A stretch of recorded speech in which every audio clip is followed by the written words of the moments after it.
क्या ग्रहों की चाल सच में एक वर्ल्ड कप फाइनल का नतीजा तय कर सकती है? आज हम एक बड़े ही दिलचस्प ज्योतिषीय विश्लेषण को समझने वाले हैं। ये विश्लेषण भारत और न्यूजीलैंड के बीच होने वाले एक काल्पनिक टी20 वर्ल्ड कप फाइनल के विजेता की भविष्यवाणी करता है। तो चलिए इस दिलचस्प एनालिसिस को परत दर परत खोलते हैं। तो इस पूरे विश्लेषण की शुरुआत होती है ज्योतिष शास्त्री के सबसे मिस्टीरियस और कह सकते हैं निर्णायक दावे से। और यही एक लाइन इस पूरी भविष्यवाणी की पहेली का सेंटर है। ये लाइन सिर्फ ये नहीं बताती कि कौन जीतेगा, बल्कि ये भी बताती है कि कैसे जीतेगा। तो स्टेज पूरी तरह से सेट है। तारीख है 8 मार्च 2026। जगह है अहमदाबाद का एक बड़ा सा स्टेडियम। दुनिया के सबसे बड़े क्रिकेट टाइटल्स में से एक दांव पर लगा है और आमने सामने है दो बड़ी टीमें, इंडिया और न्यूजीलैंड। ठीक है, तो अब जरा डीप डाइव करते हैं इस ज्योतिषी एनालिसिस में। पहला स्टेप है खुद मैच का हॉरोस्कोप देखना। हाँ बिल्कुल, इस एनालिसिस के हिसाब से सिर्फ लोगों की ही नहीं बल्कि इवेंट्स की भी अपनी एक कुंडली होती है।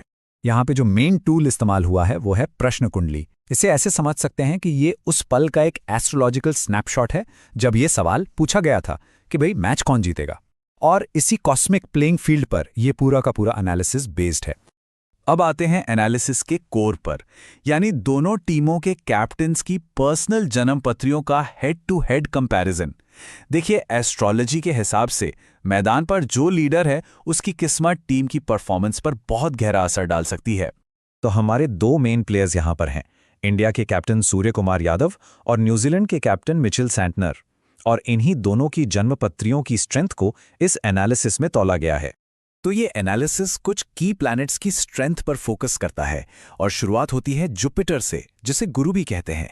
इसे लक और सक्सेस का प्लैनेट माना जाता है और सोर्स के मुताबिक मैच वाले दिन इसका नक्षत्र भी काफी प्रभावशाली रहने वाला है। तो जरा इस चार्ट पर नजर डालते हैं।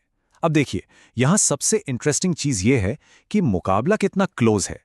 सोर्स के मुताबिक अगर सूर्य कुमार यादव के कॉलम में लग्न यानी बर्थ चार्ट को देखें तो उनका जुपिटर उच्च का है, जो एस्ट्रोलॉजी में बहुत पावरफुल माना जाता है। लेकिन दूसरी तरफ मिचेल सैंटनर के कॉलम में सबसे नीचे गोचर वाली लाइन देखिए, मतलब मैच के दिन ग्रहों की जो पोजीशन होगी उसमें उनका जुपिटर ज्यादा स्ट्रांग है।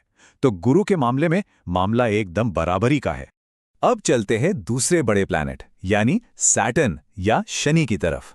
शनि को आप जानते हैं डिसिप्लिन, हार्डवर्क और कर्मों के फल का ग्रह माना जाता है।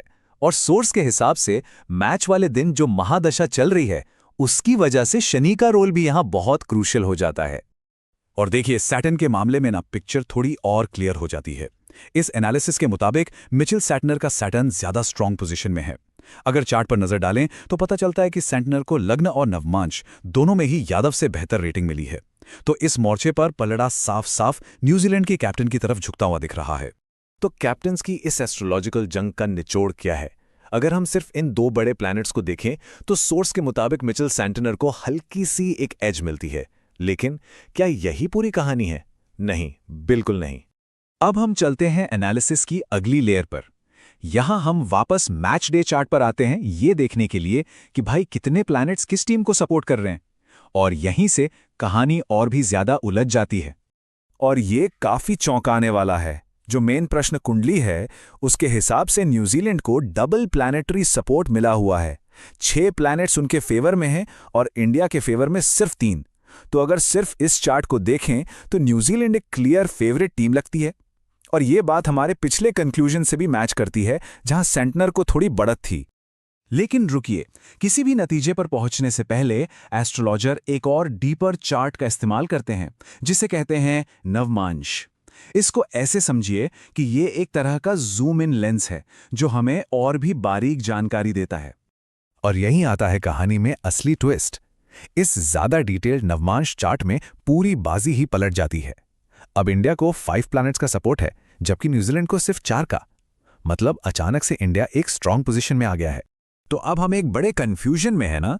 एक तरफ तो कैप्टन्स के एनालिसिस में न्यूजीलैंड को थोड़ी एज है, दूसरी तरफ टीम के चार्ट्स एकदम कन्फ्लिक्टिंग रिजल्ट्स दे रहे हैं। एक चार्ट कह रहा है न्यूजीलैंड मजबूत है, दूसरा कह रहा है इंडिया। तो इस पहेली को सुलझाया कैसे जाए? तो अब हम आते हैं उस फाइनल पीस पर जो इस पूरी ज्योतिषीय पहेली को सॉल्व करता है। एक ऐसा फैक्टर जो इन सारे कन्फ्लिक्टिंग आंकड़ों से भी ऊपर है। तो यहाँ है सबसे इंपॉर्टेंट बात। एस्ट्रोलॉजर इन सारे कन्फ्लिक्टिंग पॉइंट्स को सॉल्व करने के लिए एक बाहरी नियम या कह लीजिए एक पैटर्न का इस्तेमाल करते हैं। ये एक ऐसा प्रिंसिपल है जो उनके हिसाब से इस खास मैच की सिचुएशन में बाकी हर चीज पर भारी पड़ता है। और वो डिसाइडिंग रूल ये है कि जो भी टीम सेकंड बैटिंग करेगी वही जीतेगी। तो प्रिडिक्शन सिर्फ ये नहीं है कि इंडिया जीतेगी, बल्कि प्रिडिक्शन ये है कि इंडिया टॉस जीतेगी, सेकंड बैटिंग चुनेगी और इसीलिए मैच जीतेगी। मतलब जीत की गारंटी नहीं है, ये इस खास सीक्वेंस ऑफ इवेंट्स पर डिपेंड करती है।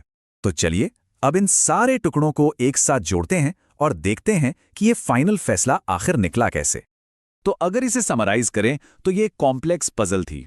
कैप्टन्स की बैटल में न्यूजीलैंड को हल्की सी एज थी, टीम चार्ट्स ने कंफ्यूज कर दिया, एक इंडिया के साथ था तो दूसरा न्यूजीलैंड के, और फिर आखिर में एक गोल्डन रूल सामने आता है जो सब कुछ डिसाइड कर देता है। जो टीम सेकंड बैटिंग करेगी वही जीतेगी, और इसी रूल के बेसिस पर फाइनल प्रेडिक्शन है इंडिया की जीत, क्योंकि वो टॉस जीतकर पहले बॉलिंग करेंगे।